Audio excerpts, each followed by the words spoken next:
Kita oneng bini berempat oneng 100 lebih anaknya. Dan umurnya karena didoakan oleh Nabi keberkahan di dalam rezeki, anak dan hidupnya. Anas bin Malik ini usianya sampai 100 lebih. Dan setelah baginda Nabi wafat, Anas bin Malik ini masih hidup kurang lebih 80 tahun. Luar biasa. Jadi beliau Anas bin Malik ini akhirnya bisa meriwayatkan ribuan hadis. Karena anak kecil yang sangat cerdas sekali. Hadirin hadirat rahimakumullah. Ada dawuhnya baginda Nabi Muhammad sallallahu alaihi wasallam an sallallahu alaihi wasallam, al-ghulamu murtahanun bi'aqiqatihi yudbahu anhu yaumus sabi wa yusammi wa yulhaqqu ra'sahu, rawahu Tirmidzi. Nabi bersabda bahwa seorang anak itu digadaikan atas akikohnya. Anaknya sekarang sinten putranya Bapak Arifin, Haura Najwa Arifin. Apa? Kamu Pak Arifin? Apa anu artine Pak Arifin? Haura niku pada sareng khurin in niku lho. Napa mau khurin in? Wong cak jebena kang blalak-blalak matane. Wah, seperti bidadari yang matanya bersinar. Masya Allah. Ini Haura. Jadi apa? Kenapa kok dikatakan murtahanun? Anak ini sebelum diberikan akikah, dipotongkan hewan untuknya. Ini dia sama dengan digadaikan, belum ditebus. Seperti halnya mungkin orang Ganjar punya sertifikat atau punya sepeda. Biasanya kalau butuh uang diapakan? Halo? Pun anu nika teguhan. Apa teguhan? Hah? Ya. Lah ini kalau belum ditebus dengan akikoh, anak ini digadaikan sama dengan mobil yang sedang digadaikan. Untuk itulah disunahkan oleh baginda Nabi bagi orang yang mampu untuk berakikoh. Akikoh ini adalah bisa dimulai pada tanggal 7. Kalau tidak bisa kelipatannya tanggal 14. Kalau tidak bisa lagi tanggal 21. Tapi Imam Nawawi yang lahir pada tahun 631 Masehi di Damaskus, 631 Hijriah, maaf. Beliau lahir di Damaskus, di kota Nawa, Damsyik. Beliau berpendapat bahwa diperbolehkan akikoh itu kapan saja. Jadi meskipun sudah 60 tahun mau akikoh tidak apa-apa. Tapi cek ngunceng kubun Nabi. Kamu masih aku koi, nikah mbana anak-anak. Lah bagaimana caranya? Ya akikohnya diam-diam saja, pokoknya kambingnya disembelih.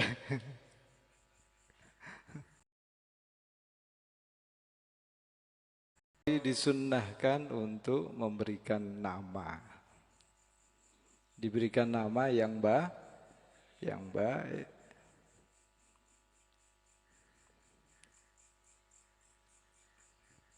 Diberikan nama yang baik, kemudian rambutnya ini dicukur.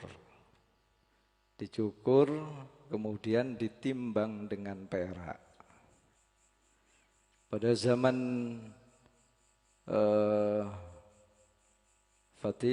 Sayyidah Fatimah Az-Zahra mempunyai putra kembar yang bernama Sayyidina Hasan wal Husain. Nah, itu Nabi menugaskan kepada beliau untuk mencukur rambutnya, diakikohi, dicukur rambutnya, kemudian ditimbang dengan perak. Tuh kok katanya emas, bukan perak. Emas apa perak? Yang diperintahkan, disunnahkan oleh Kanjeng Nabi adalah perak waktu Sayyidati Fatimah Az-Zahra. Kok sekarang yang banyak di masyarakat menggunakan emas? Nah, boleh apa tidak? Boleh apa tidak, Bu? Iya betul, 100 untuk ibu-ibu. Boleh. Nah, nanti ditimbang, Bu ya. Kemudian kalau punya kalung ya itu ditimbang dengan kalungnya ibunya. Allahumma shalli ala Muhammad. Ya Bu ya. Ditimbang dengan gelangnya ibu. Setelah itu gelangnya diberikan kepada fakir miskin. Jadi kalau dari perak dinaikkan itu boleh. Kalau perak itu hari ini harganya kurang lebih 100.000 per gram. Kalau emas berapa, Bu? Mau emas berapa, Bu? Sangat ngatos ki. Nah, berapa? 700 ki. Oh, oke. Kalau perak itu murah, perak itu hanya 100.000 per gram. Jadi kalau itu ada rambutnya itu 5 gram ya, hanya 500.000. Tapi kalau dibelikan emas boleh, Bu? Boleh. Boleh Bapak Ibu sekalian. Hadirin hadirat rahimakumullah, ini enggak terlalu malam, Bu? Ngantok, Bu? Saya Budi ngantok. Hah? Saya Budi ngantok. Ampun, Ki. Napa? Oh, ojen.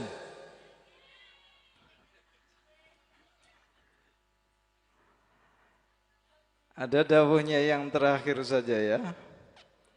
Ada dawuhnya baginda Nabi Muhammad sallallahu alaihi wasallam yang diriwayatkan oleh Abi Hurairah.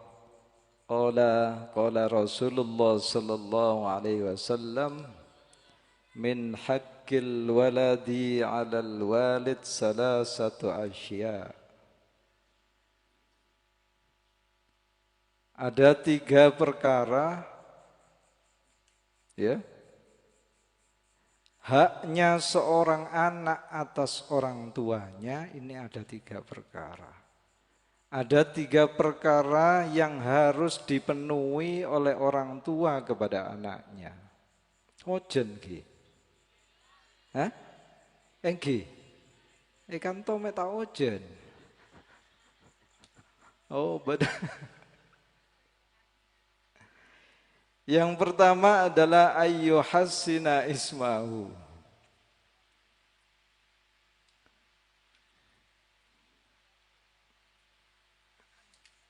Idza wulida, yang pertama adalah memberikan nama yang baik tatkala dia sudah dilahirkan. Wa yu'allimahumul kitab wa yu'allimahul kitaba idza aqala.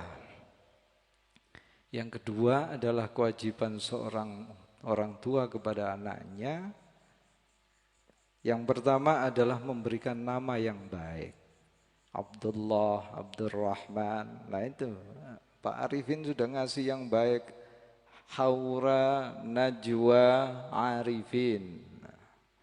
Seorang wanita yang matanya berbinar, kemudian Najwa yang selalu bermunajat kepada Allah, yang belakang bapaknya Arifin.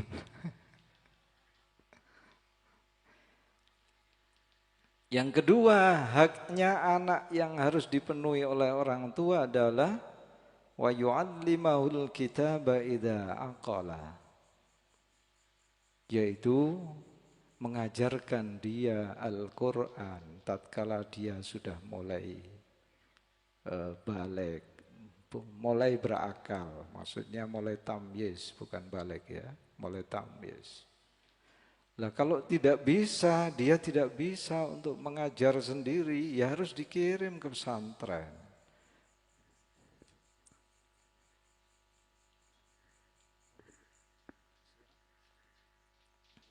Jadi harus dikirim ke pesantren. Di sini ada RU 1, ada 2, ada 3.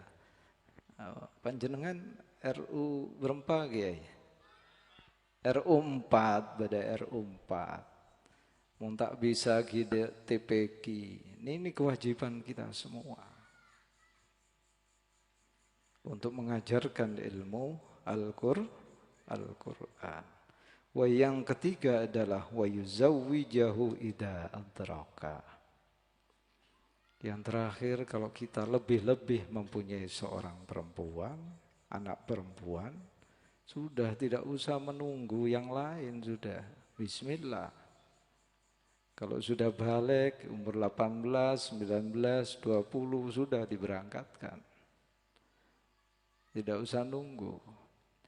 Cepon dabuna mbah den kula dimen ojo suwe-suwe engko kedisian setan jarene.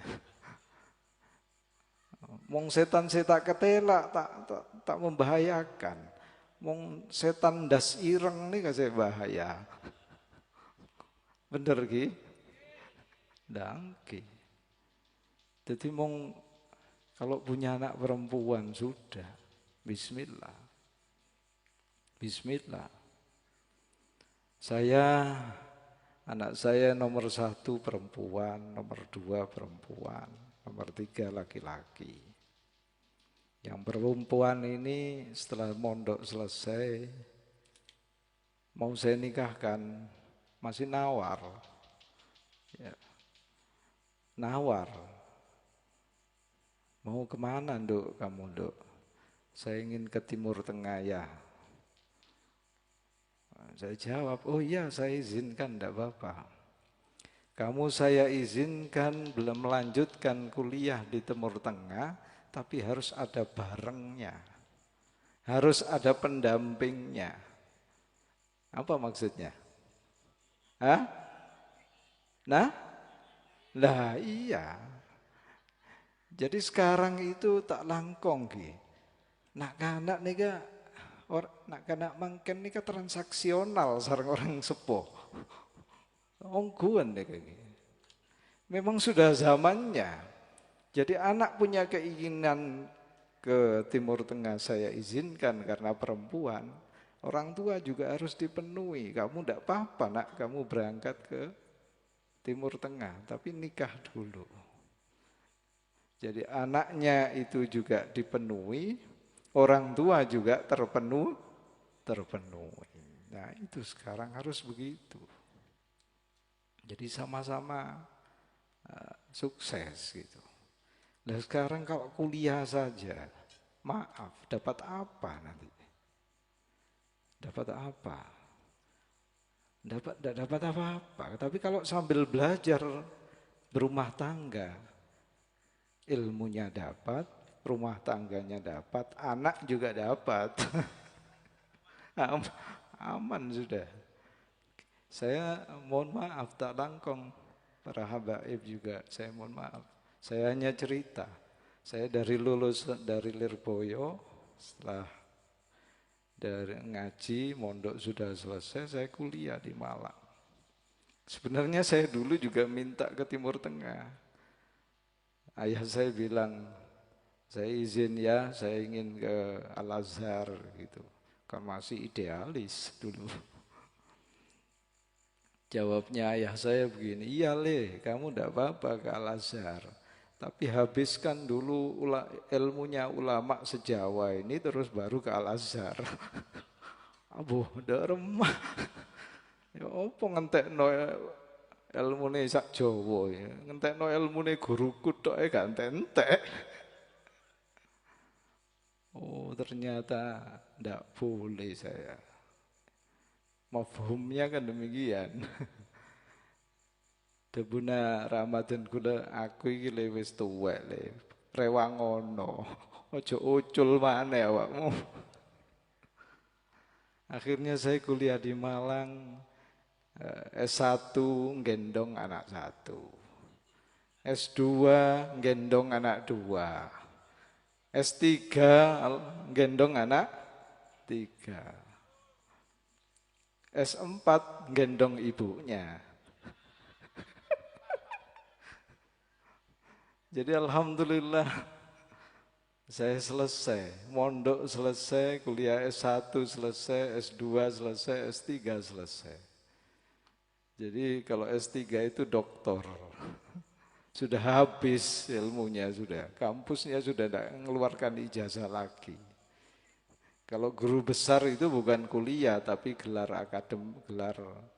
akademik, bukan berdasarkan gelar fungsional, bukan karena pendidikan. Kalau gelar pendidikan itu terakhir adalah doktor S3. Jadi kalau keluaran Al-Azhar, ad-doktor itu sudah paling tinggi sudah. Profesor itu sudah berdasarkan pengabdiannya, bukan karena sekolah. Hadirin hadirat rahimakumullah, mungkin sedikit ini saja tak langkong ke para habaib ki, tak langkong. Saya hanya silaturahim di sini, tidak ingin berfatwa, mauidhah atau menggurui panjenengan, hanya sekedar cerita-cerita saja. Semoga sedikit banyak ini membawa manfaat fid dini wa dunya wal akhirah. Dan Bapak Arifin sekeluarga, anak yang diakikoi menjadi anak bintun salihah. Saya kira itu yang bisa kami sampaikan. Semoga hubbun Nabi, semakin cinta kepada baginda Nabi, semakin makmur dan terus ila yaumil qiyamah. Wallahul muwaffiq ila aqwamit thoriq. Wassalamualaikum warahmatullahi wabarakatuh. Waalaikumsalam warahmatullahi wabarakatuh. Kepada beliau kami haturkan terima kasih. Marilah acara pada malam hari ini kita sempurnakan dengan doa yang kami mohon kepada Habib Muhammad bin Qutban. Kepada beliau waktu dan tempat kami haturkan. Wa ala ali Sayyidina Muhammad.